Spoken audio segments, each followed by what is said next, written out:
Assalamualaikum warahmatullahi wabarakatuh. Alhamdulillahilladzi ja'alana minal mu'minin wal muslimin wassaimin. Asyhadu an la ilaha illallah wahdahu la syarikalah wa asyhadu anna Muhammadan abduhu wa rasuluhu la nabiyya ba'dah. Allahumma shalli wa sallim ala hadzal nabi al-karim Muhammadin wa ala alihi wa ashabihi ajma'in. A'udzu billahi minasy syaithanir rajim. Bismillahirrahmanirrahim. Ya ayyuhalladzina amanu kutiba 'alaikumus syiyam kama kutiba 'alal ladzina min qablikum la'allakum tattaqun ayyaman ma'dudat. Puji syukur kita panjatkan kepada Allah Subhanahu wa taala yang telah memberikan kenikmatan kepada kita. Salawat dan salam semoga tercurah kepada baginda tercinta Nabi besar Muhammad sallallahu alaihi wasallam. Alhamdulillah, malam ini kita melaksanakan insyaallah salat tarawih yang ke-14. Insyaallah kita masih ada waktu untuk melaksanakan ibadah puasa sekitar 17 hari lagi. Karena diprediksi insyaallah tahun ini kita akan beribadah puasa sebanyak 30 hari.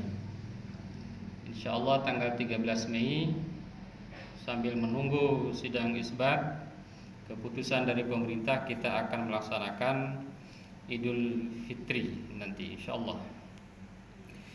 Hadirin jamaah yang berbahagia, bagi orang yang berpuasa itu sebetulnya dia diajarkan untuk memiliki 3 kesalehan, minimal 3 kesalehan dan maksimalnya tak terhingga. Jadi seorang yang berpuasa maka dipertanyakanlah puasanya kalau dia tidak memiliki 3 kesalehan. Sebagaimana hadis Rasulullah sallallahu alaihi wasallam, kam min shaimin laisa lahu min siyamihi illal ju' wal 'atsh. Berapa banyak orang yang berpuasa tetapi puasanya itu hanya mendapatkan lapar dan dahaga. Apa saja ketiga kesalehan itu? Yang pertama, kesalehan personal.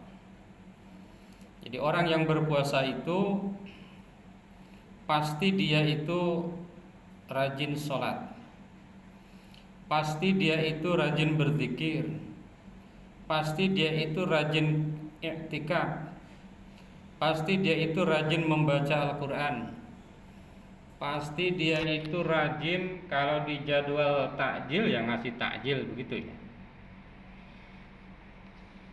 Rajin misalnya jamaah, itu secara personal, kesalehan personal. Kenapa orang yang berpuasa itu rajin? Karena bagi orang yang berpuasa itu memang Allah Subhanahu wa taala telah menjanjikan pahala yang luar biasa. Bagi orang yang berpuasa dan melaksanakan ibadah-ibadah yang lain di bulan Ramadan, pahalanya luar biasa. Bahkan pahala orang berpuasa itu tanpa batas, tidak ada batas akhirnya. Wa ana ajazibih, kata Allah, aku yang akan membalas. Balasannya itu tergantung daripada kualitas. Apalagi di bulan Ramadan banyak reward. Ada yang 70 kali lipat. Ada lagi reward yang pahalanya itu 30.000 lebih kali lipat, yaitu di malam Lailatul Qadar. Maka hanya orang-orang yang berpuasa dengan benar, mereka yang mencari setiap malam itu Lailatul Qadar. Kita jangan nyari Lailatul Qadar itu di 10 hari terakhir, karena bisa saja di awal-awal itu Lailatul Qadar. Tidak ada yang tahu. Kalau seandainya tiap malam kita tarawih, kita ke masjid, insya Allah salah satu malam itu akan menjadi malam Lailatul Qadar. Apalagi ada sebuah hadis, inna fil jannati baban yuqalu lahu ar-rayyan yadkhulu minhu as-shaimun yaumal qiyamah la yadkhulu minhu ahadun ghairuhum yuqalu aina as-shaimun fayaqumun fayadkhuluna fa idza dakhalu aghlaqa falam yadkhul minhu ahad. Bagi orang yang berpuasa itu nanti ada surga Rayyan yang tidak akan masuk ke dalam surganya itu kecuali orang-orang yang berpuasa. Jadi orang yang berpuasa yang bentuk pasti dia itu rajin melaksanakan ibadah-ibadah, pasti rajin tadarus, pasti rajin taraweh. Kalau malas taraweh berarti jangan-jangan kita tanyakan pada diri kita, jangan-jangan puasanya masih bermasalah. Yang kedua, kesalehan orang yang berpuasa itu kesalehan sosial. Orang yang berpuasanya benar pasti dia itu menjadi lebih dermawan. Pasti dia itu rajin berinfak setelah berzakat, baik zakat fitrah maupun zakat mal. Nah, ini zakat ini menurut penelitian termasuk lemah di kalangan umat Islam. Tahun 2019 sebelum Covid-19, Baznas menyampaikan bahwa se-Indonesia zakat umat Islam itu hanya 10 triliun dalam setahun. Itu sebelum Covid, apalagi setelah Covid bisa lebih kecil lagi. Padahal potensi zakat di Indonesia itu tidak kurang dari 200 triliun. Meskipun bisa saja ya banyak umat Islam yang tidak menyalurkan zakat melalui lembaga-lembaga, misalnya secara pribadi dan lain sebagainya. Tapi kalaupun itu terjadi, memang diperkirakan masih kurang minat umat Islam untuk melaksanakan zakat. Maka orang yang benar puasanya itu pasti akan segera membayar zakat.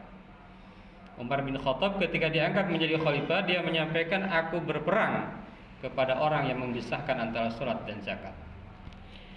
Yang ketiga, orang yang berpuasa itu pasti memiliki kesalehan lingkungan. Jadi lingkungannya dijaga dari berbagai polusi, dari sampah, dari berbagai hal yang merusak lingkungan. Kalau orang tidak peduli lingkungan, tidak peduli pencemaran, tidak peduli membuang sampah, tidak peduli kebersihan, maka sesungguhnya puasanya dipertanyakan, belum maksimal, belum sungguh-sungguh sebagaimana yang ditegaskan di dalam hadis, man shoma ramadhana imanan wa ihtisaban ghufira lahu ma taqaddama min dzambi. Orang yang diampuni dosanya dengan puasa itu ketika puasanya menciptakan 3 kesalehan tadi. Kesalehan personal, kesalehan sosial, dan kesalehan lingkungan. Hadirin jamaah yang berbahagia, itulah yang bisa disampaikan. Semoga puasa kita di tahun ini menjadi puasa yang terbaik di sisi Allah Subhanahu wa taala. Terima kasih. Wassalamualaikum warahmatullahi wabarakatuh.